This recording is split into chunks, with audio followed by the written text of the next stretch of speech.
चल रे भैया काबर उठा रे भंगता जा पीबै रे। चल रे भैया काबर उठा रे भंगता जा पीबै रे। देवघर में चिलम वाला एगो बाबा अलै रे। देवघर में चिलम वाला एगो बाबा अलै रे।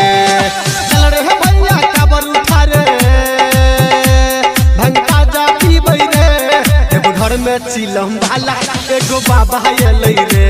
देवघर में चिलम वाला एगो बाबा अलै रे।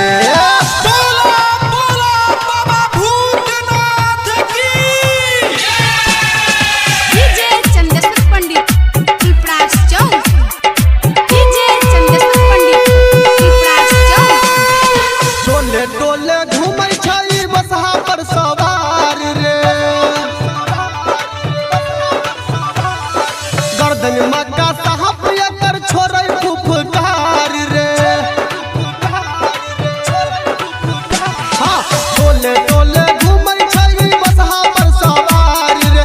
गर्दन मक्का साहब एकर छोड़ै फुफकार रे। हुआ मलाई खाइ नै छै रे खाली गाजा पियै रे। हुआ मलाई खाइ नै छै रे खाली गाजा पियै रे। देवघर में चिलम वाला एगो बाबा अलै रे। देवघर में चिलम वाला एगो बाबा अलै रे।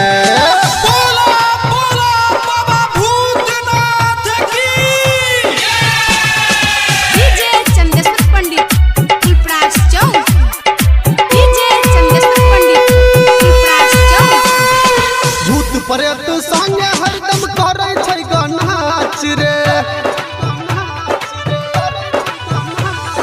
डीजे चंदेश्वर कहै चलै देखी साचे बात रे।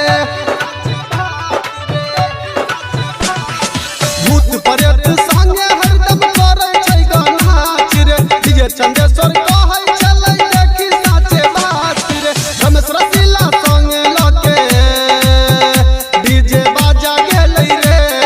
रमेश रसीला संगे लके डीजे बाजा गेलै रे। देवघर में चिलम वाला एगो बाबा अलै रे। देवघर में चिलम वाला एगो बाबा अलै रे। जय माँ काली रिकॉर्डिंग स्टूडियो फुलपरास चौक से 91 13 90 67 65।